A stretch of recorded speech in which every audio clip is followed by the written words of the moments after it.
and write it too. Read and write it too. निर्मिति, centre for learning resources, Pune. We learn English. आओ अंग्रेजी सीखें। पाठ 80। दोस्तों, इस कोर्स की एक विशेषता है, यहाँ आपको सिर्फ सुनना नहीं है, हाँ, होशियार रहिए, आपको अंग्रेजी में बोलना भी है। इसलिए कोर्स में जो भी सिखाया जाए उसे ध्यान से सुनना।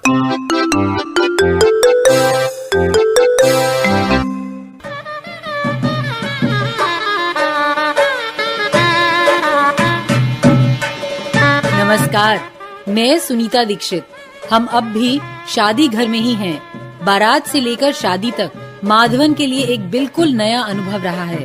अब रंजना और संतोष उसे अंग्रेजी में बता रहे हैं कि क्या क्या हो रहा है।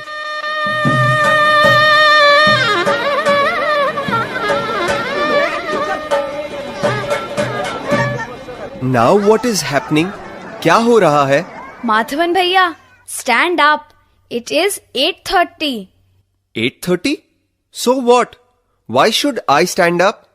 अब कैसे कहूँ कि वरमाला का मुहूर्त है 8:30 का। I can't say it in English. Madhavan भैया, 8:30 is the Varmala time. Oh, 8:30. Muhurtam for exchange of garlands. Yes, yes. I want to see.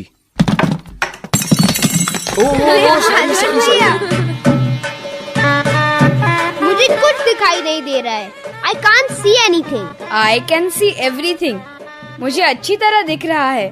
इस कुर्सी पर खड़े होने से मुझे सब दिख रहा है। अच्छा, तो तू माधवन भैया को बता जरा क्या क्या दिख रहा है। अंग्रेजी में? बाप रे, I can't say it in English. Of course you can. You can say it in English. Come, I will help you. पर मैं ये पूछना चाहता हूँ, दुल्हन और दुल्हे को अंग्रेजी में क्या कहते हैं? अरे, बारात के समय बताया था ना माधवन भैया ने। दुल्हन को ब्राइड और दूल्हे को ब्राइड ग्रूम कहते हैं। पर उन्हें तो हस्बैंड और वाइफ कहते हैं ना। हस्बैंड मतलब पति, वाइफ मतलब पत्नी। शादी के बाद तो यही कहते हैं, लेकिन शादी के दिन हम उन्हें कहते हैं दूल्हा दुल्हन, है ना? हाँ हाँ, ठीक है।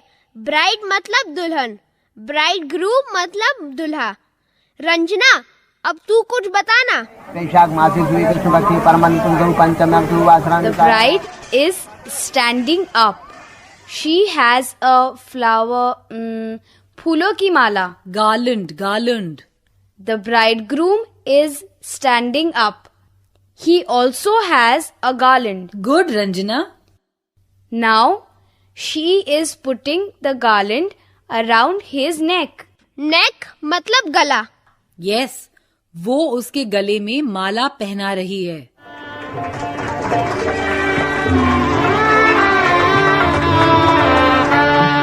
Now, he is putting the garland around her neck. Now, she is sitting down. He is also sitting down. Ranjana, everyone is sitting down. बस तू अकेली ही कुर्सी पर खड़ी है।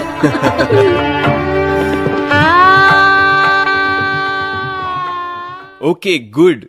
Now the wedding is over. Let's go home. No, dinner. Yes, Madhavan Bhaiya, we will eat. Okay, what will we eat? Madhavan, today you will eat a special dinner. Santosh, tell Madhavan भैया what will we eat? मुझे क्या पता? I don't know. शादी में क्या खाएंगे ये तुझे नहीं पता? We will eat pulao, chole, कचौड़ी, गुलाब जामुन, अचार, रायता, पापड़ और ice cream.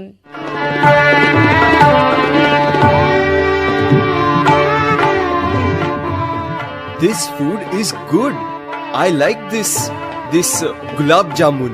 I like sweet things. Sweet things मतलब? Sweet like gulab jamun, jalebi, laddu, sweet things. मतलब मीठी चीजें। I also like sweet things. मुझे खट्टी खट्टी चीजें पसंद है। आंवला, इमली, आम। Sa. Ranjana like sa things. Yes, I like sa things. What do you like, Sunita Didi? I like sweet things, but I don't like sour things. I like salty things. पकौड़े, कचौड़ी, नमकीन, salty things. Salt मतलब नमक. I also like salty things. तीखी चीजों को क्या कहते हैं? Hot कहते हैं. मगर हॉट मतलब गरम होता है ना? Yes, hot मतलब गरम और hot मतलब तीखा भी. Sunita Didi, come eat with us. Okay, now I will join you. Eat these gulab jamuns. They are very good. Madhavan, your plate is empty. Yes, my plate is empty. I want some more gulab jamuns. पर आप लोग ये empty क्या कर रहे हैं? Empty मतलब खाली. His plate is empty. उसकी तश्तरी खाली है. हाँ, प्लेट मतलब तश्तरी, स्पून मतलब चम्मच. His plate is empty. अगर तश्तरी भरी हुई हो तो क्या कहेंगे? His plate is Full. His plate is full. संतोष की तश्तरी भी खाली है. His plate is empty and his head is also empty. ए रंजना, क्या कहा इसने? क्या कहा? His head is empty.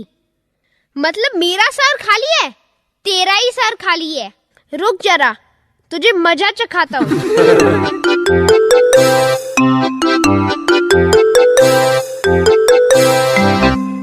आज के पाठ में सुने हुए कुछ नए शब्द और वाक्य अब आप दोबारा सुन पाएंगे. ध्यान से सुनिएगा. हम बहुत धीरे धीरे बोलेंगे. टीचर जी, आप इन वाक्यों को नोटबुक में लिख लेंगे ना, ताकि अगले भाग में बच्चों से अभ्यास कराने में आसानी रहे. I will go to Chennai. She will read a book. They will play kabaddi. Radha will eat a jalebi. John and Amit will play cricket.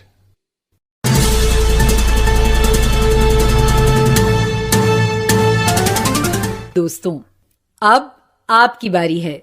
School में या घर में, आप जहां भी हों, मेरे कहे मुताबिक ही बोलिएगा, बिना किसी शर्म के, बिना किसी डर के. इसी तरह बोलते बोलते आपकी अंग्रेजी सुधर समझ जाएगी. आज हमने भविष्य काल के कुछ वाक्य सुने. They will play kabaddi. Radha will eat a jalebi. We will go to Chennai. ये सारे भविष्य काल के वाक्य हैं. हिंदी में तुमने ऐसे वाक्य सीखे ही होंगे. हम चेन्नई जाएंगे.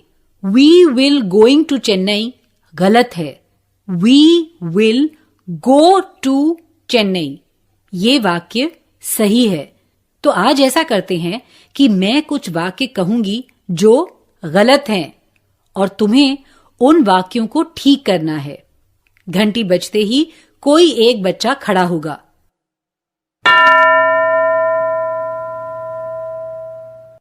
मैं अंग्रेजी में गलत वाक्य कहूंगी और तुम्हें बताना है कि सही वाक्य क्या होगा. I will making tea.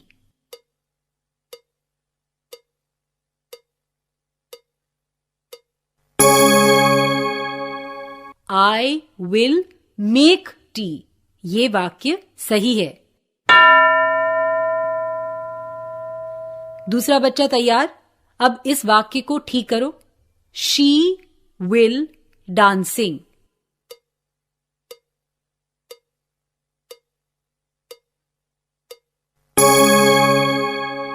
She will dance.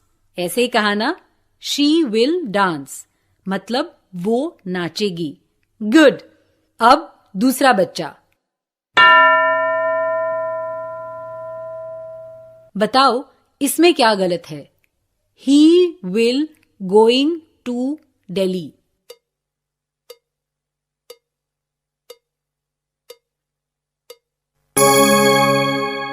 He will go to Delhi.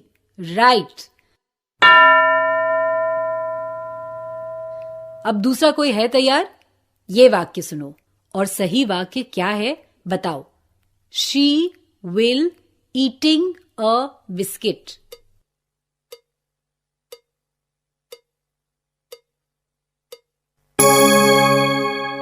She will eat a biscuit. Good. अरे वाह, तुम सब मेरी गलतियां सुधार सकते हो. अब हम अलग तरीके से अभ्यास करेंगे. फिर से घंटी बजते ही टीचर जी एक बच्चे को खड़ा करेंगे. मेरा हिंदी वाक्य ध्यान से सुनकर उसी वाक्य को अंग्रेजी में कहना है. अगर जरूरत पड़ी तो टीचर जी तुम्हारी मदद करेंगे. ठीक है? ये वाक्य ध्यान से सुनो और अंग्रेजी में कहो. मैं दिल्ली जाऊंगी या मैं दिल्ली जाऊंगा.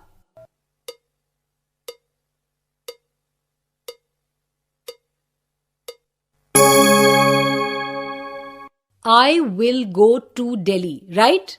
ध्यान रहे, I will going नहीं कहना है. I will go ये कहना है. अब कोई और बच्चा?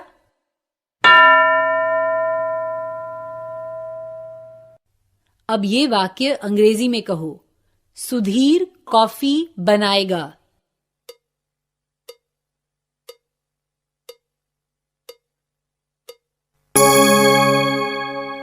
Sudhir will make coffee. ठीक है ना? अब ये वाक्य अंग्रेजी में कहो. हम क्रिकेट खेलेंगे.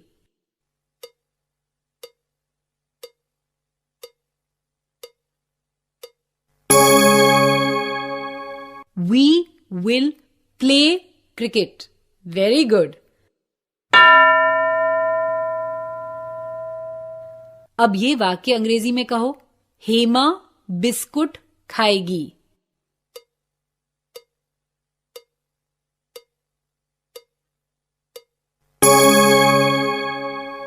Hema will eat a biscuit.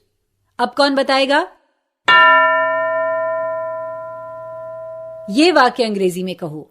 मैं अंग्रेजी बोलूंगी.